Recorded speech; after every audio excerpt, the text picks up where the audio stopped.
Memasuki hari kedua kegiatan workshop ini, Ibu Endang Sutisnawati selaku narasumber dari Pusdiklat Kemenak RI melanjutkan materinya tentang implementasi kurikulum Merdeka.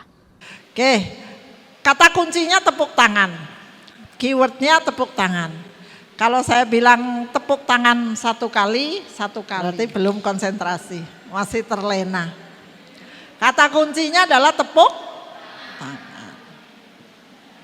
Tepuk tangan 2 kali, 1 kali, ya lagi gitu.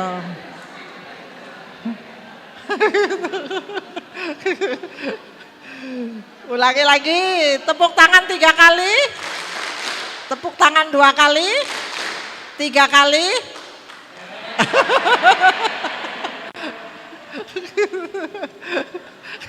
Konsentrasi Bapak, bisa enggak yang seperti ini buat mengaktifkan siswa? Bisa. Kalau bisa laksanakan gitu. Jadi tidak ada lagi guru masuk kelas, nak buka PR-mu. Nah, gitu ya. Itu nanti batang otak yang bekerja, korteks maupun limbiknya tidak bekerja. Guru biologi pahamlah, korteks limbik itu paham.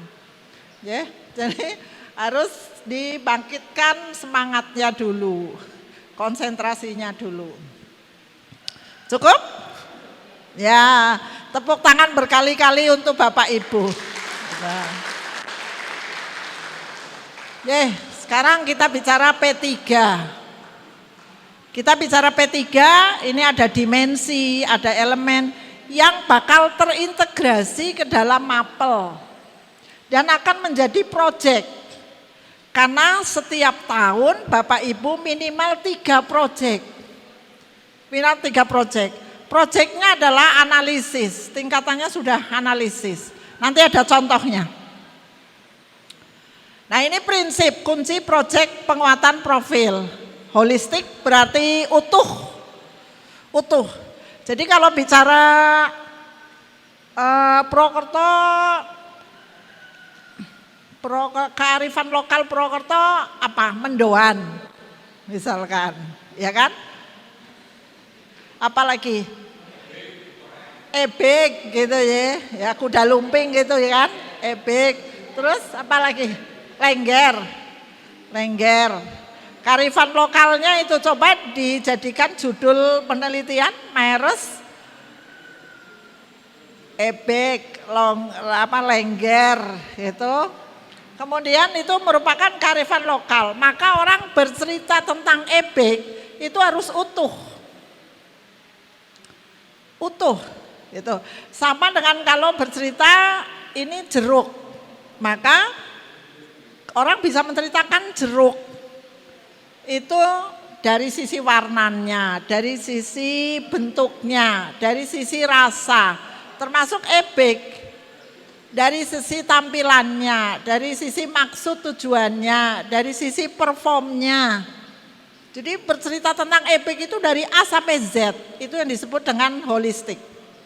Gitu. Siapa yang menciptakan, tariannya seperti apa. Gitu. Itu holistik. Kemudian apa ini yang kedua? Kontekstual, real, bahwa itu ada di masyarakat kita. Real, fakta, faktual. Jadi kita tidak membuat sebuah proyek profil pemuda Pancasila, pelajar Pancasila itu bukan profil yang goib, bukan profil yang ngawang-ngawang, gitu. Bahwa seorang pelajar Pancasila itu bisa menghargai budaya, contohnya adalah ebek itu, bisa mengangkat kearifan lokal. Jadi kontekstual. Berpusat pada peserta didik. Jadi memang peserta didik yang melakukan proyek itu. Guru memfasilitasi. Kemudian bereksplor. Dia mungkin eksplornya seperti apa? Bentuknya apa? Bentuk tulisan, bentuk artikel, karena proyek. Bapak Ibu saya kasih proyek bangun rumah tuh di Arsawinangun misalkan. Maka yang muncul apa? Visible study. Yang muncul FS. Nah seperti itu, anak-anak kaji tentang ebek. Maka FS tentang EBIK dia ceritakan, dia explore gitu. Ada gambarnya, ada videonya, dia mengeksplor. Dia mampu menceritakan, dia mampu mempublish hasil artikelnya, itu explore. Itu ya. Jadi misalkan budaya Bapak Ibu cukup memberikan proyeknya budaya kearifan lokal Banyumas. Ada yang mengangkat EBIK, ada yang mengangkat makanan, mendoan, ada yang mengangkat apa? Batik Banyumas, apa namanya? Ya? Getuk goreng. Getuk goreng boleh. Terus apa lagi? Ya mendoan, selain EBIK itu ada lengger, terus ada apa lagi? Sisi bahasa yang ngapak, ya. Kalau nggak ngapak nggak kepenak gitu kan. Nah itu bisa diangkat menjadi proyek-proyek kearifan lokal. Tuh. Kemudian menyiapkan ekosistem satuan pendidikan. Apa Bu ini? Budaya satuan pendidikan yang mendukung pelaksanaan proyek penguatan profil pelajar Pancasila, berpikir terbuka. Jadi tidak a priori terhadap kondisi yang ada. Dia selalu welcome dengan situasi dan kondisi. Gitu. Jadi toleransi terhadap budaya, misalkan kita kasih contoh adalah kearifan lokal. Toleransi terhadap budaya, menghargai budaya. Bapak Ibu tidak lagi bicara itu melanggar syariat Islam. Itu tidak tepat kalau bicara dengan budaya berkaitan dengan syariat Islam. Budaya syariat. Konteksnya adalah Pancasila. Di sini. Ya. Jadi agama itu moderat. Agama itu moderat. Tetapi implementasinya banyak tidak dimoderatkan. Karena menjadi fanatik, menjadi stereotip, menjadi primordial. Nih, ini yang bahaya antara NU dengan Muhammadiyah nggak akur, itu bahaya. Sesama muslim nggak akur. Padahal itu hanya wadah organisasi. Nah, ini yang harus hati-hati dalam mengkaji sebuah fenomena. Jadi agama jangan dijadikan alat. Karena agama adalah keyakinan. Senang mempelajari hal yang baru. Jadi karena pikirannya terbuka, maka dia rasa ingin tahunya besar. Bapak Ibu, coba kita berlatih berpikir positif. Memandang segala sesuatu itu positif, itu nyaman. Jadi bahagia itu sangat sederhana. Dekat orang-orang yang dicintai, bahagia. Ya kan Bapak Ibu. Dekat teman-teman yang welcome sama kita happy, nyaman, comfortable. Tuh. Kemudian kita bisa memberikan sesuatu, bahagia. Gitu. Senyum, kita berikan senyum saja sudah kebahagiaan tersendiri. Jadi bahagia itu nggak usah jauh, tapi sangat dekat dengan kita. Jadi sangat sederhana untuk menjadi bahagia. Pada kesempatan kali ini dalam menyampaikan materinya, Ibu Endang Sutisnawati memberikan waktu sesi tanya jawab kepada Bapak dan Ibu Guru MAN 1 Banyumas. Nah, yang ingin kami tanyakan, bagaimana nantinya men-setting kelas untuk menyiapkan ke arah pilihan-pilihan dari peserta didik itu menuju persiapan mereka menuju ke kampus yang notabene sebenarnya kampus itu sebenarnya seperti menurut pandangan kami seperti terkotak-kotak. Misalnya kalau MIPA ya kecenderungannya berkaitan dengan teknik seperti itu. Kemudian yang bingung itu bagaimana memadukan antara MIPA dengan IPS, MIPA dengan keagamaan, konteksnya dalam membentuk kelas yang akan kita susun. Begitu barangkali Ibu sedikit yang kami tanyakan. Terima kasih. Assalamualaikum warahmatullahi wabarakatuh. Waalaikumsalam. Bapak Ibu setting kelas kalau bisa gunakan moving. Kalau bisa gunakan moving. Kalau saya lihat ruangannya banyak, itu kalau dengan moving itu akan lebih, jadi anak akan, kalau dalam satu kelas anak punya pilihan berbeda. Punya pilihan berbeda yang jadwal pelaksanaannya bisa bergabung dengan yang tidak memilih gitu. Jadi kalau moving misalkan saya pilih matematika, maka ada kelas matematika. Gitu. Misalkan saya pilih biologi, maka ada kelas biologi. Moving itu anaknya bisa dari beberapa kelas. Gitu. Jadi gurunya yang menunggu di kelas, anaknya yang mobile, itu moving.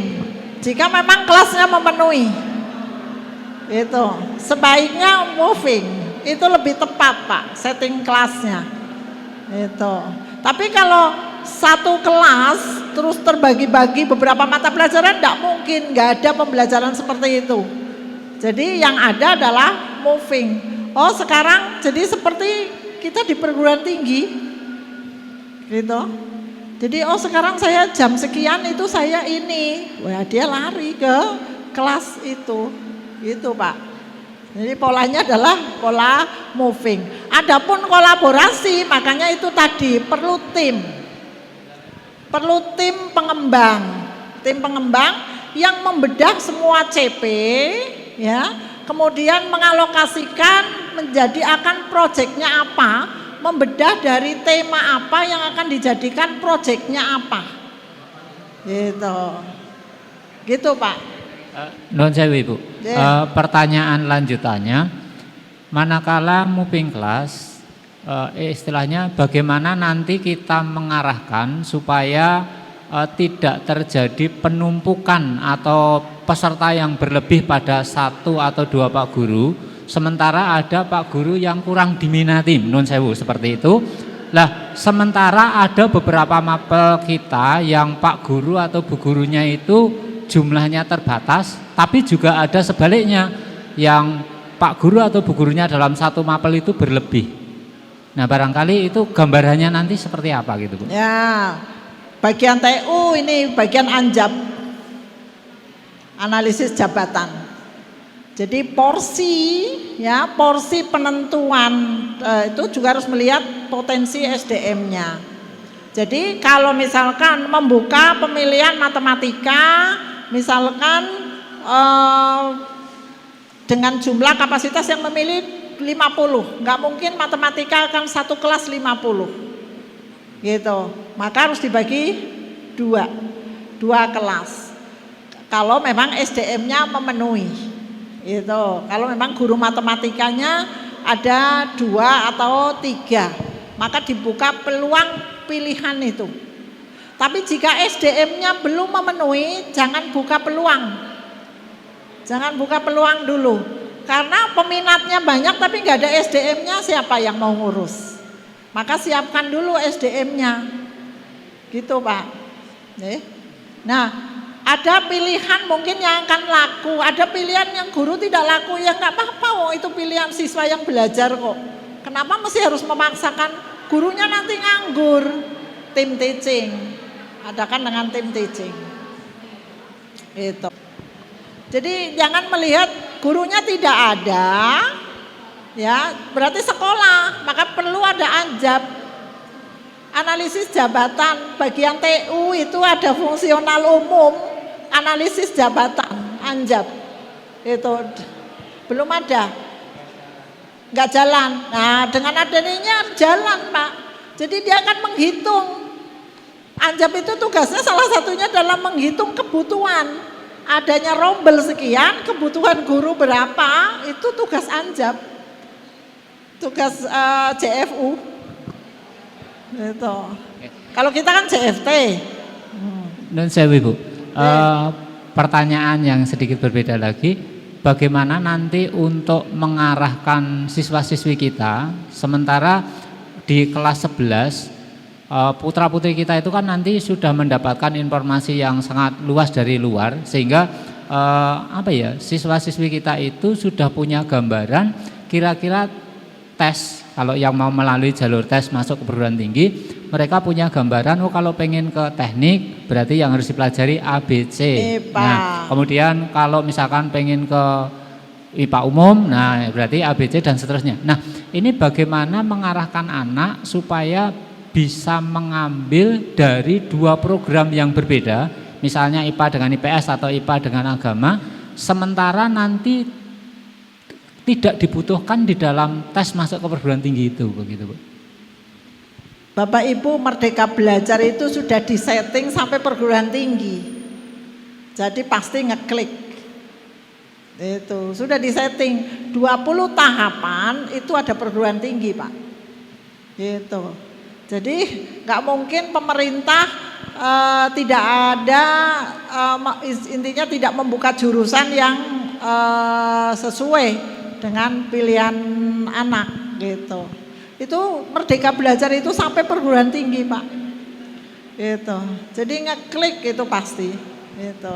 Jadi jangan dikhawatirkan, yang penting anak-anak itu punya keterampilan kognitif, keterampilan motoriknya, terus yang mencerminkan karakter Pancasila dan rahmatan lil alamin. Itu intinya. Pak Mikun, Pak. Pak Mikun, guru biologi, Pak. Biologi. Senang ngajar reproduksi. Oh, seneng banget nggih. Agak rame. Nggih. Terus biologi. Makanya biologis sekali. Biologis ya. Begini Bu, menyimak tadi pembicaranya dengan berawal dari pertanyaannya Pak Sulis, kemudian jawabannya Ibu berkaitan dengan anjab, analisis jabatan. Saya kira di setiap satker itu pasti membuat, iya pasti membuat, karena itu adalah sebuah keharusan. Namun demikian, apa yang sudah dibuat oleh satker terutama di Kementerian Agama seringkali kalah dengan kebijakan, Ibu. Contohnya beberapa tahun terakhir ini MAN 1 Banyumas, bahkan juga MAN-MAN yang lain itu kedatangan guru negeri dengan jumlah yang cukup besar, ya, cukup banyak. Kasus di sekolah lain juga gitu. Sama kan, ya. Artinya ada beberapa guru yang memang dibutuhkan, tetapi ada sebagian guru yang di sini barangkali jumlahnya sudah terlalu jenuh. Bahkan yang terakhir itu ada beberapa teman guru yang SK-nya di MAN 1 akhirnya dititipkan di Kementerian Agama dan akhirnya dipindah di lokasi yang lain. Ya. Ini menunjukkan bahwa sebenarnya anjab itu tidak berfungsi di tataran paling rendah. Nah, berkaitan dengan itu, saya selaku guru biologis jurusan, dengan diperlakukannya nanti IKM, kira-kira apakah berdampak atau tidak dengan jumlah jam yang nantinya akan berlaku di kelas 10, 11, dan 12, Bu. Karena terus terang dari 2 hari ini saya belum bisa gambaran nanti saya ngajarnya itu sih bagaimana di kelas 11-nya, di kelas 12-nya nanti. Terima kasih, Bu. Assalamualaikum warahmatullahi wabarakatuh. Waalaikumsalam warahmatullahi wabarakatuh. 11, 12 kan masih penjurusan kan? Yang sekarang? Bukan, kalau yang IKM kan start 10 dulu. Jadi nanti di kelas 11 kan pemilihan. Gimana? Hanya Mbok nanti siswa itu tidak ada yang milih mapel saya begitu. mungkin mapelnya yang beboi atau gurune yang beboi begitu. Pak, itu kalau toh tidak memilih tetap pelajaran biologi kan tetap ada. Itu kan menjadi F+. Menjadi F+. Pelajaran MIPA kan tetap ada gitu loh. tetapi kemudian seperti pengayaan gitu loh Pak, gitu. Jadi jangan khawatir akan menjadi hilang, gitu. Akan menjadi hilang, tidak ngeklik ke simpatika jika Bapak beralih ke ekonomi misalkan, itu akan hilang di simpatika maupun di emisnya, gitu loh Pak. Jadi fase E dan fase F itu tetap pelajaran itu tetap ada. MIPA itu kan matematika, fisika, kimia, biologi kan tetap ada. Kemudian ada F+. F+ adalah pilihannya biologi gitu. Tapi kalau gurunya model Pak Miun saya pikir laku Pak. Gitu. Laku. Disinilah perlu ada perombakan, ya perlu improve ya. Sudah? Oke. Bapak Ibu membuat ATP sekarang. Alur tujuan pembelajaran. Terus itu ada contoh PKN dan contoh bahasa Indonesia. Itu. Nah, ini menganalisis pengaruh, ini kaitannya dengan materi. Kaitannya dengan pengembangan materi. Nah, Bapak Ibu kerjakan yang ini elemen. Mapel di elemen. Bapak Ibu bisa lihat di CP-nya. CP-nya itu ada elemen apa saja. Saya sudah membuatkan PowerPoint-nya kan. PowerPoint CP ini ada di 10. Elemennya apa saja tapi isi CP-nya ya di CP itu. Maka lebih enak membuka yang nomor 6. Seperti pendidikan Pancasila, ini elemennya. Ada Pancasila, nanti CP-nya apa? Tinggal copy paste. Jadi kalau dulu itu adalah materinya apa, kemudian KD-nya apa. Itu kalau di 2013. Ini contoh. Ini kan Pancasila, undang-undang, ini elemennya, ini capaiannya.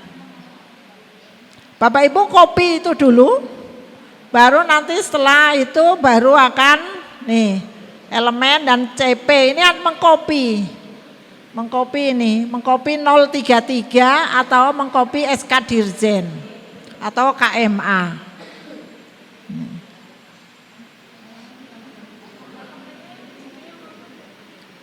Ya, halaman. Elemennya, dua-duanya elemen sama CP-nya. Lihat contoh PKN.